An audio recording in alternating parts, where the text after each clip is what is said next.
So మేజర్‌గా I issues ఎలా వస్తూ ఉంటాయి? లైక్ మనం ఎలా ఇప్పుడు ఏదైనా చేంజెస్ వచ్చినప్పుడు ఐలో ఏదైనా ఇష్యూస్ వచ్చినప్పుడు మనం ఎలా తెలుసుకోవాలి?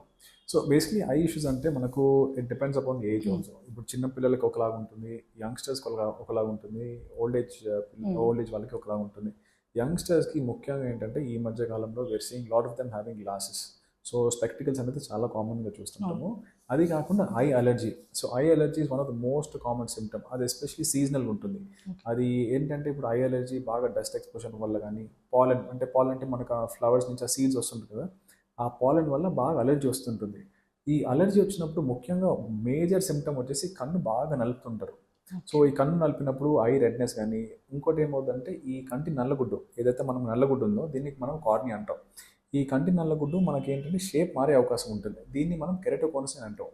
సో ఈ కెరటోకోనస్ వచ్చే అవకాశం ఉంటుంది. సో ముఖ్యంగా చిన్నపిల్లల్లో we see this problem. Coming to youngsters, ఇప్పుడు ఏంటంటే యంగ్‌స్టర్స్ మళ్ళీ స్పెక్టికల్స్ అనేది చాలా కామన్‌గా చూస్తుంటాం. యెస్.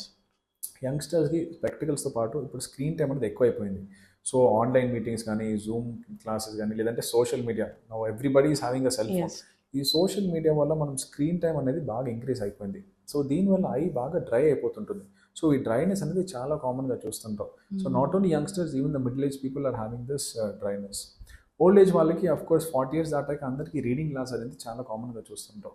సో నార్మల్‌గా 40 ఇయర్స్ దాటాక అందరికీ దగ్గర చూపుకి రీడింగ్ గ్లాస్ అనేది వాడాల్సి ఉంటుంది. ఓకే. 60, 70 ఇయర్స్ దాటాక మళ్ళీ ఏంటంటే క్యాట్రాక్ట్ శుక్లాలు యాహ్! అంటారు. So this is what we normally see these kind of eye hmm. Problems. So మన ఈ ప్రెజెంట్ 2, 3 ఇయర్స్‌లో న్యూగా వచ్చిన అడ్వాన్స్‌మెంట్స్ ఏంటి ఐ యాహ్! కేర్‌లో?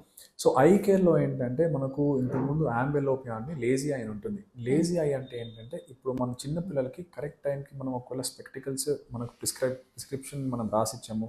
కరెక్ట్ టైంకి వాళ్ళు స్పెక్టికల్స్ వాడకపోతే ఐ అనేది ఫుల్ పొటెన్షియల్ రీచ్ అవ్వదు.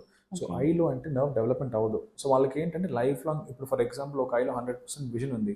హ్మ్. ఇంకో ఐలో 70% ఉంది. కరెక్ట్ టైంకి మనం స్పెక్టికల్స్ ఇవ్వలేదనుకోండి, లైఫ్ లాంగ్ ఆ 70% ఉండిపోతుంది. సో దీన్ని మనం లేజీ ఐ అంటాం. So okay. దీనికి there are some advance treatments now for treating lazy eyes. Number 2 వచ్చేసి ఇప్పుడు laser refractive surgeries. Laser refractive surgery అంటే ఇప్పుడు స్పెక్టికల్స్, ఇప్పుడు ఎవరికైతే కళ్ళజోడు వేసుకోవడం ఇష్టం లేదో అవును. ఇలాంటి వాళ్ళకి there is a fourth generation laser call smile eye surgery, hmm. Contoura surgery అని వచ్చింది. So these are some latest advancement related to eye surgeries. Okay. ఈ లేజిక్ వల్ల అంటే లైక్ ఎలాంటి ఇష్యూస్ రావచ్చు? లైక్ ఎలా సెట్ అవ్వచ్చు అని? సో ముఖ్యంగా ఏంటంటే లేసిక్ అనేది it is a cosmetic surgery. Okay. So LASIK అనేది ఏంటంటే ఇప్పుడు మీకు స్పెక్టికల్స్ ఉన్నాయి, హ్మ్. నేను వచ్చి మీకు స్పెక్టికల్స్ ఉన్నాయి సర్జరీ చేయించుకోని చెప్పాను.